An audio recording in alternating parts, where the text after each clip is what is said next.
ፈጣሪ ለአንተ ያዘጋጀልህ ጥሩ ነገር ሲኖር አንተ ያቀድከው ነገር አይሳካም። ከሻሸመኔ እስከ አዲስ አበባ አልፎም እስከ ድሬዳዋ ተጉዤ ተምሬያለሁ። የኔ ዋና የህይወቴ ዓላማ የነበረው ተምሮ መመረቅ ነበር። በኢትዮጵያ ሀገር ቆይታዬ አንዱም ሳይሳካ ቀረ ይለናል የዛሬው የዝግጅታችን ዋና ባለ ታሪክ የሻሸመኔው ቱጃር ፎሬክስ ትሬደር ኤቢ ማርሻል። ዛሬ ስለዚህ ድንቅ ወጣት የህይወት ጉዞ በዚህ መሰናዷችን እናስቃኛቸዋለን። አብረውን ይቆዩ። የትውልድ ቦታው ሻሸመኔ ነው። ከልጅነቱ ጀምሮ ረጋ ያለና ተጫዋች ባህሪ ያለው ሰውም ነበር። ዛሬ ላይ ታዋቂና በዘርፉ አሉ ከሚባሉ ኢትዮጵያዊ ፎሬክስ ትሬደሮች ውስጥ ስሙ ከመካተቱ በፊት ብዙ የህይወት ውጣ ውረዶችን አሳልፏል። በአሁን ሰዓት ኑሮውን በዱባይ ሀገር የቅንጡ ሀብታሞች መኖሪያ በሆነው በፓልም ጁሜራ ባህር ዳርቻ ላይ በተገነቡ መኖሪያ ቤቶች ውስጥ ኑሮውን ያደረገ ሲሆን አብዛኛውን የኢትዮጵያ ቆይታውን በሻሸመኔ ከተማ አሳልፏል። በልጅ ዕድሜው እስከ 10ኛ ክፍል ያለውን ትምህርቱን እዚያው ሻሸመኔ፣ 11ኛ ክፍል ደግሞ አዲስ አበባ በመምጣት የነገው ፍሬ ትምህርት ቤት ተምሮ ጨርሷል። በልጅነት እድገቴ ከትምህርት ይልቅ ለሥራ በጣም አዘነብላለሁ። አልፎም እየተማርኩኝ በጎን ሥራዎችን እስከ መሥራትም ደርሼ ነበር ይለናል። የ12ኛ ክፍል ትምህርቱን አጠናቆ የዩኒቨርሲቲ መውጫ ፈተና ነጥብ ስለመጣለት ወደ ድሬዳዋ ዩኒቨርሲቲ ተመደበ። በዚያም ቆይታው ከትምህርቱ ጎን ለጎን በተለያዩ ናይት ክለቦች ላይ በድምፃዊነት ተቀጥሮ ይሠራ እንደነበር ይናገራል። ሕይወት አንዳንዴ እንዳሰብካት አትሄድም። በመሃል ከትምህርት ጎን ለጎን በምሠራበት ናይት ክለብ ውስጥ በተፈጠረ ድንገተኛ ጸብ ምክንያት ሳይታሰብ ከዩኒቨርሲቲ እስከ መባረር ደርሼ ነበር። ከዚያም ወደ ሐዋሳ ዩኒቨርሲቲ ነበር ያቀናሁት። እንደምንም በክፍያ ወደዚህ ዩኒቨርሲቲ ብዘዋወርም አሁንም የመመረቅ ሕልሜ እውን ሊሆን አልቻለም። በቃ እዚህም አልተሳካም። ወደ ቤቴ ሻንጣዬን ይዤ ተመለስኩ። ኤቢ ማርሻል የሕይወቴ ዋና ጉዞ የጀመረው በትምህርት ወደ ቻይና ሀገር ከተጓዝኩ በኋላ ነበር ይላል። አገሩ ፍጹም አዲስ ሰዎችን፣ አዲስ ባህልን ለኔ አስተዋውቀውኛል። በዚያ ሀገር ቆይታዬ ብዙ ሥራዎችን ለመስራት ሞክሬያለሁ። በትምህርት ብቻ ስለሄድኩኝ ግን ሌላ ሥራ የመስራት ነፃነት አልነበረኝም። ስለዚህ ትኩረቴ በሙሉ ኦንላይን ላይ ሊሰሩ በሚችሉ የሥራ አይነቶች ላይ ሆነ። ከኢኮመርስ እስከ ድሮፕ ሺፒንግ ከዚያም አልፎ እስከ ሪል ስቴት ቢዝነሶችን ለመስራት የተለያዩ ስልጠናዎችን ወሰድኩኝ። ግን አልሆነም። አየህ፣ እኔ በዛ ሰዓት አስብ የነበረው እኒህን ትምህርቶች ሰልጠኜ ሳበቃ ወዲያው በ2 እና በ3 ወራት ውስጥ ገንዘብ መስራት እንደምችል ነበር። ነገር ግን እንደጠበቅኩት ሳይሆን ስለቀረ ሁሉንም ጀምሬ ተውኳቸው። ብታምኑም ባታምኑም የተለያዩ የኦንላይን ቢዝነስ ስልጠናዎችን $7900 በላይ ከፍዬ ተምሬያለሁ። ነገር ግን ፈጣሪ አንዳቸውንም ለኔ ያላላቸውም ነበር። በዚህ መንገድ ውስጥ ሳለው ነበር ወደ ፎሬክስ ትሬዲንግ የቢዝነስ ዓለም የተዋወቅኩት። ኤቢ ይናገራል። የተለያዩ ፎሬክስ ትሬደሮች ያላቸውን የህይወት መንገድ በተለያዩ የሶሻል ሚዲያ መስኮቶች ላይ ተመለከትኩኝ። በቃ ምን እንደሆነ ባላውቅም ውስጤ አንድ ቀን እዚህ ደረጃ እንደምደርስ ነገረኝ። ከዚያም በኋላ ነበር የፎሬክስ ትሬዲንግ ስልጠናዎችን መውሰድ የጀመርኩት። $1000 በላይ አውጥቼ የተለያዩ የፎሬክስ ትሬዲንግ ስልጠናዎችን ተማርኩኝ። ትምህርቱ ገብቶኝ ወዲያው ወደ ቢዝነሱ በቶሎ ገብቼ ሥራውን መስራት ለመጀመር አቀድኩኝ።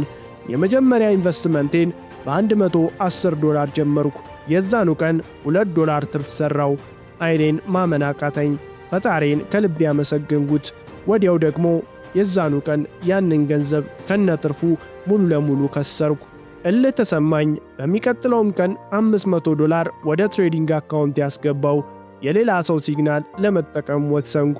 አንድ ቀን ተቆጠረ። ያን $500 ወደ $1000 ቀየርኩት። ልቤ በደስታ ተሞላ። መጮም አማረኝ። ነገር ግን አሁንም ያን $500 ከነትርፉ ሙሉ ለሙሉ በተመሳሳይ ቀን አጣሁት። ያን ጊዜ ነበር በአእምሮዬ የሆነ ልክ ያልሆነ ነገር እንዳለ የተሰማኝ ይላል። አየህ፣ ይህ የቢዝነስ ሲስተም ተሳስቶ አያውቅም። ስህተቱ ያለው አንተና እኔ ጋር ነው በማለት ኤቢ ማርሻል ይናገራል። ይህም ቢዝነስ አንድ ሰው ለመጀመር ሲያቅድ በመጀመሪያ በቂ ገንዘብ ሊያገኝ የሚችልበት ሥራ ሊኖረው እንደሚገባ ኤቢ ማርሻል ይናገራል።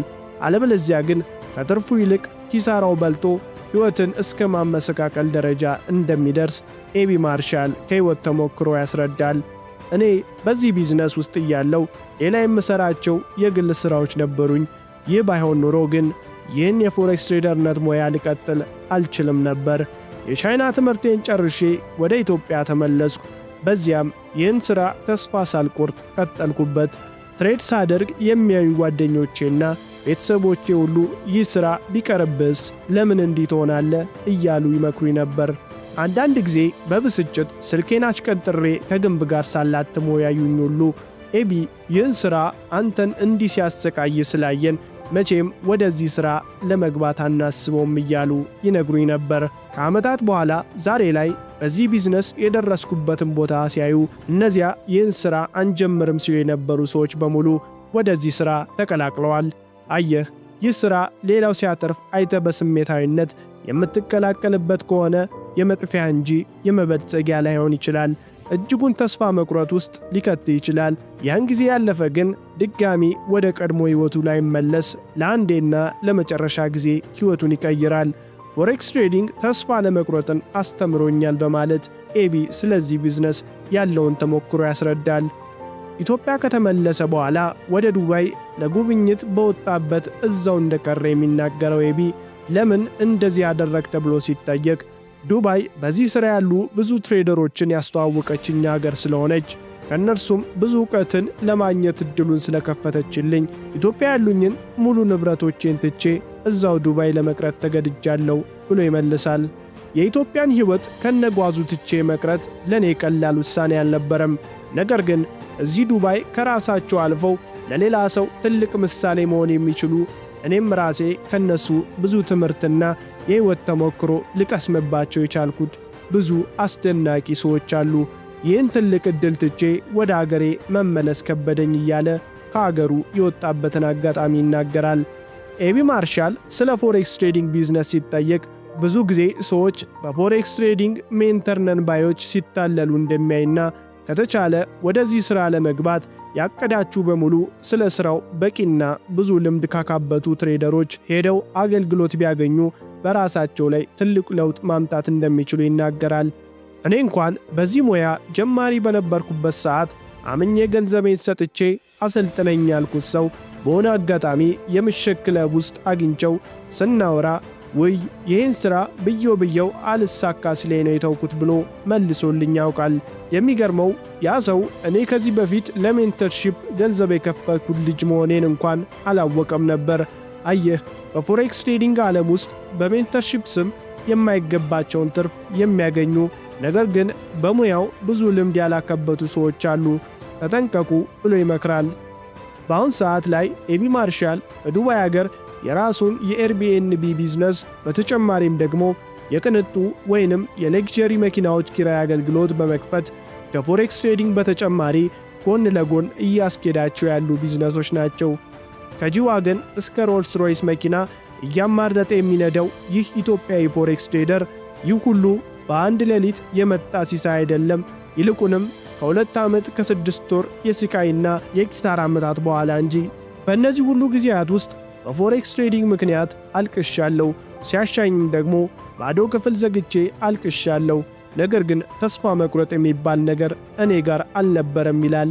ዛሬ ሳለቅስና ተክዤ ያዩኝ ሰዎች በነጋታው ይህ ልጅ አብቅቶለታል ሲሉ፣ እኔ ግን በሆነች የሥራ አጋጣሚ ያገኘኋትን ገንዘብ ወደ ፎሬክስ ትሬዲንግ አካውንቴ ላስገባ እየሄድኩኝ ነው። ይህን ሥራ ያለምንም ማመንታት ላመነበት መጨረሻው ጥሩ ይሆናል። ፈጣሪ ይህን ነገር ላንተ ካለው ባላሰብከው መንገድ ተሳክቶ ታየዋለህ። ተስፋ አትቁረጡ ይለናል የዛሬው የፕሮግራማችን ዋና ባለታሪክ ኤቢ ማርሻል። ለዛሬ አዘጋጅተን ያቀረብንላችሁ የዕውቁ ኢትዮጵያዊ ፎሬክስ ትሬደር ኤቢ ማርሻል የሕይወት ተሞክሮ ይህን ይመስል ነበር። ተስፋ ለመቁረጥን፣ ለዓላማ ተግቶ መስራትን በዚህ ድንቅ የሀገር ልጅ የሕይወት ጉዞ እንደተማራችሁበት ተስፋ እያደረግን የዛሬውን ዝግጅታችንን አበቃን። ለዚህ ዩቲዩብ ቻናል አዲስ ከሆናችሁ ሰብስክራይብ በማድረግ ቤተሰብ ይሁኑ። ሳምንት በሌላ ቪዲዮ እስከምንገናኝ ድረስ ቸርን ሰንብት።